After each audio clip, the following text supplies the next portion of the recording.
আমাদের সৃজনশীল হওয়া কতটা জরুরি। সৃজনশীল চিন্তা বা উদ্ভাবনী মনোভাব এমন একটি অভ্যাসগত প্রক্রিয়া যা ব্যক্তি বা সম্প্রদায়কে সামাজিক ধারা থেকে বেরিয়ে এসে নতুন কিছু করার প্রেরণা দেয়।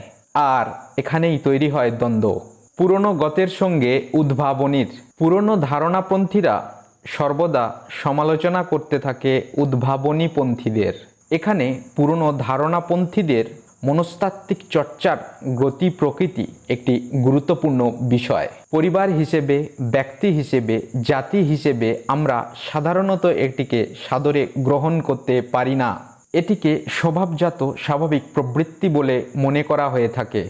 আবার দীর্ঘ সামাজিক কাঠামোতে লাইন টপকানোর ধারাবাহিক অভ্যাস সৃজনশীল চিন্তাভাবনাকে উৎসাহ দেয়। এজন্য গঠনমূলক শিক্ষাশৈলী ও স্ব-অধীন সত্তার চর্চা ভীষণ জরুরি।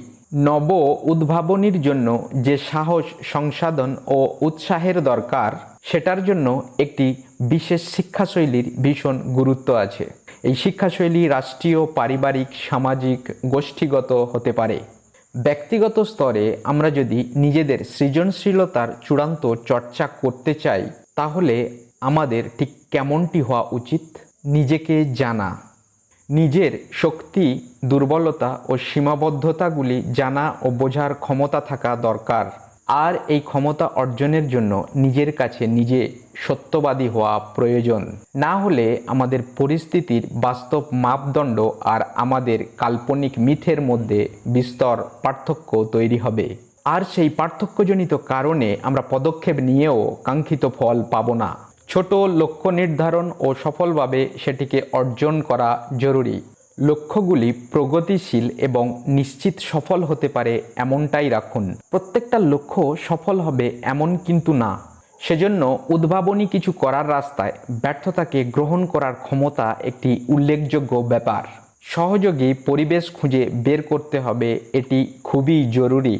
বিস্তারিতভাবে যদি বলি, আপনি যুদ্ধবিধ্বস্ত ও রাজনৈতিকভাবে অস্থিতিশীল কোনো রাষ্ট্রে যদি বিজ্ঞান গবেষণার পরিবেশ খুঁজতে চান, সেটি পাওয়া সম্ভবত কঠিন হবে। কারণ এই জায়গার রাষ্ট্রীয় কাঠামো অস্তিত্বের সংগ্রাম ও সামাজিক স্থিতিশীলতার সংগ্রামে ব্যস্ত হয়ে থাকে। যদি আপনি কোনো কিছু করতে পারেন, সেটার পেছনে আপনার সময় অনেক বেশি দিতে হতে পারে। সংসাধনের প্রাচুর্যতার অভাব ঘটার সম্ভাবনা প্রবল থাকবে। জাতি হিসেবে আমাদের সৃজনশীলতার অনুশীলন করা কতটা জরুরি?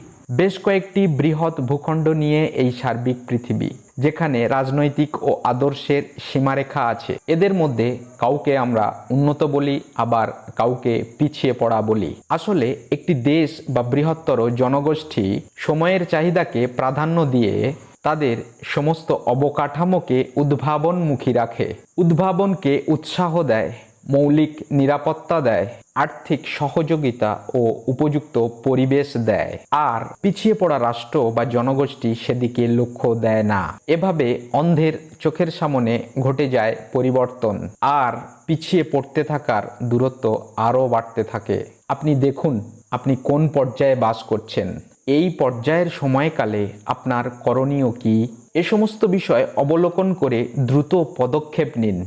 ঢিলেমি ও অলসতার পঙ্কে নিমজ্জিত জাতিকে টেনে বের করুন। এটি আপনার নৈতিক কর্তব্য বলে যদি মনে করে থাকেন। লক্ষ্যভ্রষ্ট হওয়া থেকে এককের ক্ষুদ্র প্রয়াস সমষ্টির চিরাচরিত উৎকর্ষতার রসদ হয়ে দাঁড়াবেই।